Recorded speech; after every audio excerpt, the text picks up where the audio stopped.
Every person has two lives. The second starts when they realize they have one. And so this realization usually doesn't happen after a positive event. It happens when you're faced with death. It happens when you're faced with the worst case scenario, a rejection or something like that. And this happened to me. I was working at a job that I hated for 12 hours a day. I was surrounded by people I didn't want to be around. I was doing work I didn't want to do. And then after a month, I got faced with the worst case scenario. I'd got an email that I'd been terminated and I couldn't go back there. And it was first seeing this email I was faced with embarrassment and I was scared of what was going to happen next. But I had to journal, I had to realize, what am I going to take out of this situation? And what I realized is I was in the exact same position I was before I started. Except now I'd taken lessons. I know who I didn't want to work with. I knew what I didn't want to do.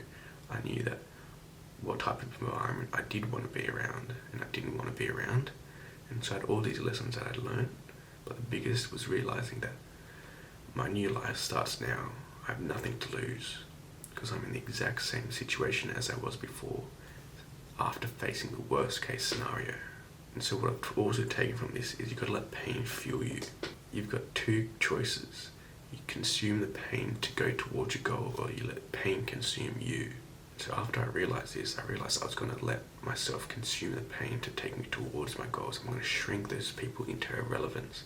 I'm going to become the best version of myself. And so you have those two choices and you need to make the right choice. The second choice, where you let pain consume you, it's not a good choice to make. It doesn't lead to good outcomes. So what I realized is that the worst case scenario, you're capable of handling it. You'll still be alive.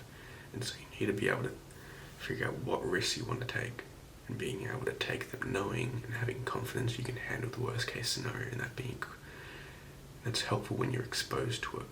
And so you need to be taking those risks. You need to be realizing you have one life and you have nothing to lose and you have everything to gain in this life. Now I hope your second life starts now. I hope you don't have to face the worst case scenario, which I had to do. But let me tell you, you have nothing to lose and you got to let your pain fuel you. Because if you don't, it'll consume you. You're capable of achieving whatever you want to achieve. Just make sure you make the right choice. Now I hope you enjoyed today's video. If you did, please like and subscribe, and I'll see you again in the next video.